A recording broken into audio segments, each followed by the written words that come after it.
Andar sobre as águas é você estar andando num nível de fé muito elevado. Porque não dá para andar sobre as águas. Então, quando a gente está nesse nível de fé que a gente precisou estar, ou que a gente estava, era um nível muito elevado. Mas quando vinha algo desse tipo, puf, aí é uma pancada. Aí é um vento, puf, o vento bate. Aí vem um médico e fala um negócio muito forte. Aí o vento bate. Alguns desses ventos a gente bate, mas continua andando sobre as águas. Mas alguns derrubam. Então, é isso que eu trago dos desafios, né? E os desafios da fé. Porque são os desafios da fé. A gente tá ali no momento e aí alguém chega e diz assim: ei, bacana, acho que tu tá meio maluco. Não é bem por aí. Tu não tá tendo noção do que tá acontecendo. A gente, eita, peraí. Aí você volta para a realidade e sai um pouquinho da visão do futuro e volta para a visão do presente, né? Aí você sente a pancada. Mas na palavra tá dizendo onde é que você volta. Em Deus. Então, todas as vezes que a gente teve uma pancada, e a gente teve algumas, a gente foi para Jesus e voltamos. Então, e isso tivemos aconteceu. muitos momentos também que a oração, né? O rezar por Gabriel, né? A gente teve várias pessoas rezando por Gabriel, né? No hospital. E cada uma delas deixaram, que foram os anjos enviados por Deus, né? Nos momentos que a gente, naqueles 15 dias que só tinha notícias ruins, né? Deus enviava alguém para rezar por Gabriel, e tudo que era rezado, que era dito, era aquilo que a gente precisava ouvir, sabe? E aí até o filme também fala nesse momento de um senhorzinho que entrou para rezar no hospital, quando ele pergunta, né? Posso rezar pelo seu filho? Aí a moça faz assim: mas a gente veio aqui para rezar por uma criança menor, né? Você está muito grande. Aí ele olha para mim e faz: como é o nome dele? O Gabriel. Eu disse: posso rezar por Gabriel? Pode. Eu disse: rezou, falou tudo que eu mais precisava ouvir na minha vida, ele falou, né? E aí quando ele terminou de rezar, ele disse assim: nunca diga que Deus bateu na porta errada. Deus não bate na porta errada, né? E abastece, né? A gente vai ver na presença de Deus, é o agir de Deus. É o agir de Deus. Ele usou ali da unção, usou daquela pessoa em carne para passar a mensagem. E que é interessante, sabe? Aconteceu mesmo, então, aquilo? Aconteceu. E que é interessante. Que tá no filme, a gente eu já recebi mensagens, né? Oi, Ana, como é o nome daquela pessoa que rezou por Gabriel, né? Eu precisava muito que rezasse pelo meu filho também. Eu não me lembro da pessoa. Eu não me lembro fisicamente dela, né? Não sabe quem é também. Eu não sei quem é. Era uma pessoa que foi no hospital e perguntou se podia rezar pelo meu filho, né? A gente fica na fé, na esperança, foi um anjo enviado, tá tudo certo. Não tenho dúvida. Foi um anjo que enviou tudo que eu precisava naquele momento, assim, sabe? O agir de Deus nas palavras, no conforto, no amparo. Me senti extremamente amparada por aquelas palavras. E reabastecida. Porque cada coisa que a gente ia ouvindo, aquilo ali, né, soava como, não, é o tempo de Deus, né? Dele tá ali, passando por esse momento, que é o tempo que Deus tem para curar dele, né? O tempo que Deus tá fazendo a cura dele, para quando ele voltar bem, né? E a fé precisa estar sendo renovada o tempo todo. Então, esses episódios vão nos renovando nossa fé, assim como hoje, muito do que a gente faz é buscar renovar a fé nas pessoas e na gente também. A gente não está isento de ter algum problema, ou enfim. E você precisa se colocar em ambientes que permitam que sua fé também esteja sendo restabelecida e seja renovada, para você não cair nas tentações do mundo, não cair nas todas as coisas. Então, acho que isso que a gente hoje não, já faz muito tempo que a gente vem fazendo, só que hoje agora de uma visão mais nacional, né, da coisa, é sobre isso, assim, para mostrar para as pessoas que, é possível. Deus realiza milagres. Se você perdeu a crença, volta a ter a crença, né? Eu lembro que você falou até de alguns casos, alguns testemunhos de algumas pessoas. Eu lembro fortemente de um dia quando a gente saiu do cinema, de uma das, acho que uma pré-estreia de São Paulo, no Rio, não sei. A gente saiu do cinema e veio um senhor falar comigo e me deu um abraço. Ele disse: minha filha teve meningite, ela está surda, ela já se recuperou, mas ela está surda, e eu creio, a partir de hoje ela vai voltar a ouvir. Eu não sei mais quem é essa pessoa, eu gostaria muito de saber como é que tá, mas isso mostra, assim, a fé dele foi renovada. Assim como tantas outras fés de pessoas que estão no hospital. Recentemente eu conheci uma pessoa no dia de outro podcast que gravei, conheci uma pessoa que o filho estava na UTI sem o coração, estava usando um coração artificial, à espera de um transplante, de um coração. Isso tem 15 dias, talvez, e a gente vem conversando, ele também é empresário. Então, poxa, como é que eu lido com a empresa, como é que eu lido com as coisas? Eu tô ali ajudando ele, e no fim de semana ele manda uma mensagem eufórico que conseguiram o coração compatível, que era muito difícil porque ele era um bebê, muito difícil ter nível de compatibilidade, era compatível, ele fez a cirurgia e já tá bem, como ele disse, como se tivesse sido feito para ele, né? E ele estava num momento de fé fraca, um momento, a fé fortalece, né? Quando a gente consegue se conectar. Então é isso, assim, essa é a nossa missão. Eu acho legal, é assim, muito bom os relatos. Tem uma hora no filme que mostra uma passagem que você vê uma família que perde um filho entrando em óbito. Então a gente fala muito da questão da graça, do testemunho, da conquista. Mas é legal a gente também colocar aqui que Deus, Ele tem algo maior. Então, quem somos nós? Eu pergunto, Marcos, quem é você? Quem é você, Ana? Quem sou eu, Reinaldo? Tipo, olha lá, Rei, você, quem sou eu? Então, tem algo maior. Então, o segredo de Deus a gente não consegue, não dá para ser revelado. É a forma que eu enxergo. A gente tá num bate-papo aqui, você pode colocar e falar, eu não acho dessa forma. Só que, graças a Deus, vocês conseguiram. Mas no filme mostra que você vê uma família que perdeu os filhos, né? Muita gente pode se conectar, eu já perdi um parente, perdi filho e tudo mais. Não perca a fé.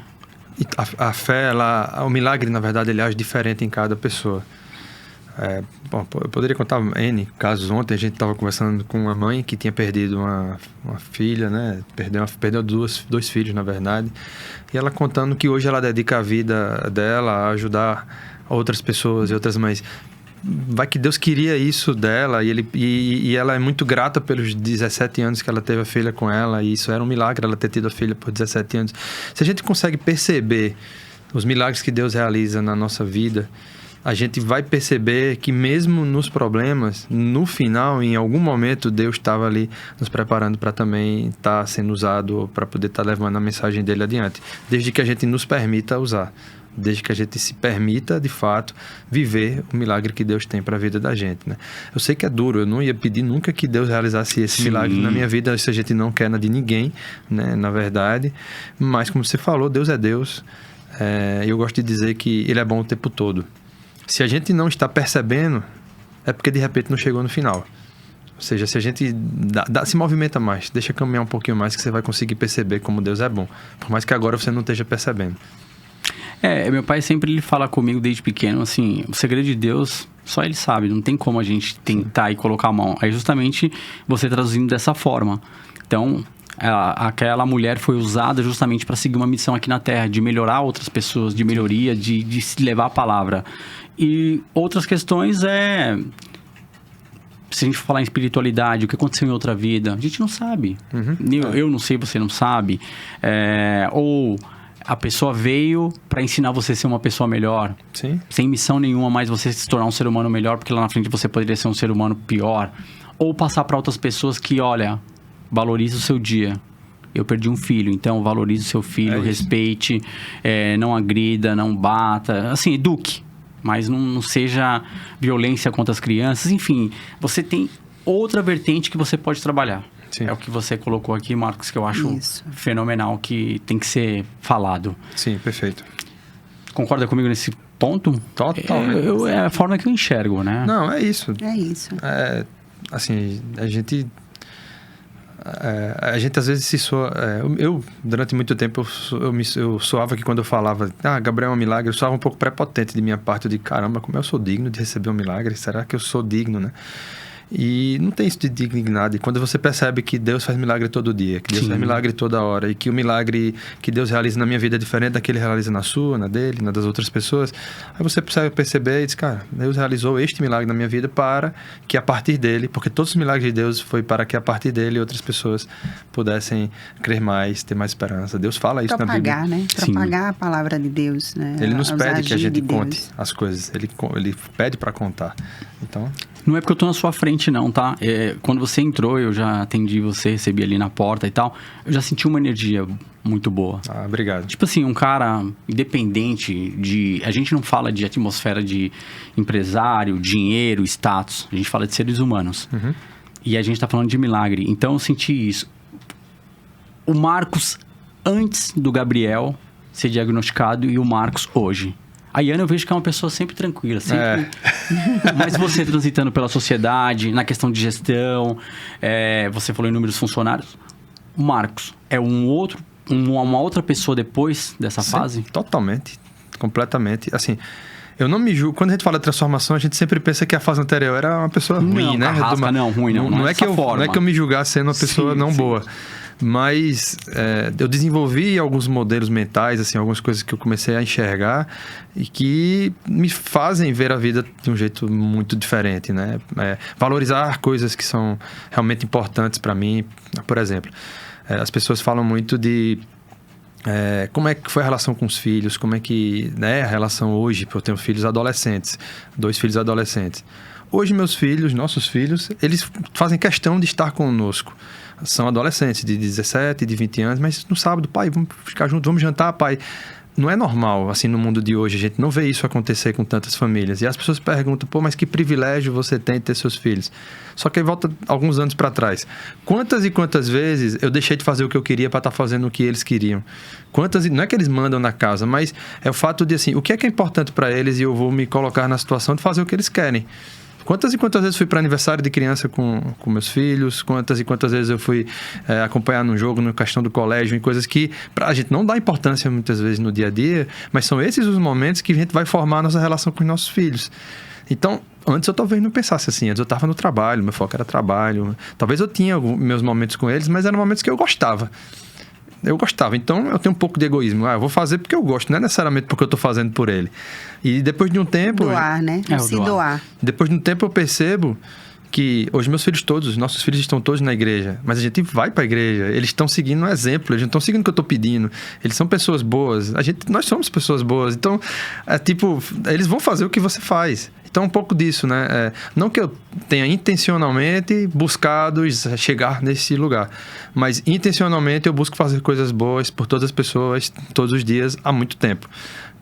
Principalmente desde o problema que eu vivi com o Gabriel. Eu passo a enxergar a vida de uma forma muito diferente. Isso não tem como você viver isso e fechar os olhos, né? Não tem como. E você, Iana? Porque assim, o Marco ele deu o relato dele. Você é fé o tempo todo, ele também, mas você como mãe, como foi esse start? Foi muito difícil, né? Ter que viver tudo que a gente viveu, né? Foram momentos realmente, assim... Principalmente porque a gente, quando é mãe, né? A gente tem a certeza que só quem sabe cuidar dos nossos filhos somos nós, né? E por muitos momentos eu tive essa grande dificuldade, que eu digo que foram os piores momentos da minha vida, foram quando me foi tirada a presença deles. E aí, por exemplo, quando foi para saber se era o que é que ele tinha, né? Quando voltou para o hospital, aí eu precisei passar 2 dias sem estar no hospital. Então, não estar perto dele, isso me deixava muito mal, né? Então, assim, ter filhos, para mim, sempre foi um sonho, né? Eu sempre sonhei muito em formar uma família, né? E tê-los sempre fez com que eu desse o meu melhor, né? Acho que nós pais temos isso, de dar sempre o nosso melhor para os nossos filhos. Então, a Iana antes já estava realizando sonhos em ser mãe. Então, eu dei muitas pausas na minha vida para estar vivendo esse momento que para mim era assim excepcional, era algo que eu sonhava muito com aquilo. Então, eu queria viver realmente intensamente aquilo. E viver o Iana pós-Gabriel, né? Da doença que ele teve, né? Me fez valorizar ainda mais, né? Priorizar ainda mais esses momentos, né? De estar junto, de fazer programação junta, de dedicação, de estar presente na vida deles, com cada um com a sua fase de idade, né? Da gente poder partilhar e viver momentos cada vez mais presentes, né? De todas as fases de cada um, porque são idades diferentes. Provocar ela para um ponto. Iana é psicóloga. Então, as pessoas que procuram geralmente estão com alguma dor, alguma dificuldade. Ela consegue, com base no que ela viveu, se conectar aos problemas das outras pessoas de uma forma muito mais profunda. Né? Com certeza. Então, é quando eu falo que Deus tem todos os propósitos. Não é que ela não fosse uma boa profissional, e não quer dizer que as psicólogas precisam passar pelo que ela passou. Mas este fato que é dela, que ela viveu, faz ela... eu posso atestar isso, né? Faz ela enxergar as dores das outras pessoas de uma forma muito diferente. Super, muito mais humanizada. Você viveu, assim... Não é que você vivenciou, você foi no limite, no limite do poço. E aí subiu a montanha. É sair de lá e resgatar. Isso. E uma fé inabalável que, tipo, não foi quebrada em nenhum momento. Então, você tem como transferir isso para outras pessoas. E isso tem acontecido muito, né? Desde que, realmente, quando eu retomei para psicologia, né? Que tiveram 2 momentos. Eu me formei em psicologia e aí comecei a trabalhar. E quando eu engravidei de Rafa, a gente também teve um milagre com Rafa, né? Que na gravidez de Rafa dizia que ele ia ter alguma má formação, né? Que ele poderia nascer com alguma síndrome. E eu estava na psicologia, né? Então, para que eu recebesse Rafa, eu acabei, né, passando os pacientes para outros colegas, para que eu pudesse cuidar de Rafa do jeito que ele iria vir. Né? E aí teria exames para a gente saber o que é que ele iria ter, mas a gente não quis fazer, a gente se negou, porque poderia... Tinha o risco de aborto. Tinha risco de aborto, porque tinha que pegar o líquido amniótico, né? E a gente não quis arriscar, né? Entregou a Deus, esperou o nascimento dele, e graças a Deus, Rafinha nasceu saudável, perfeitinho, com nada, com nenhuma síndrome, nenhum problema, né? E aí, eu comecei a trabalhar na empresa, como financeiro, na empresa de Marcos, e daí, quando Gabriel adoeceu, quando eu fui retomar as minhas atividades, eu voltei para a psicologia novamente.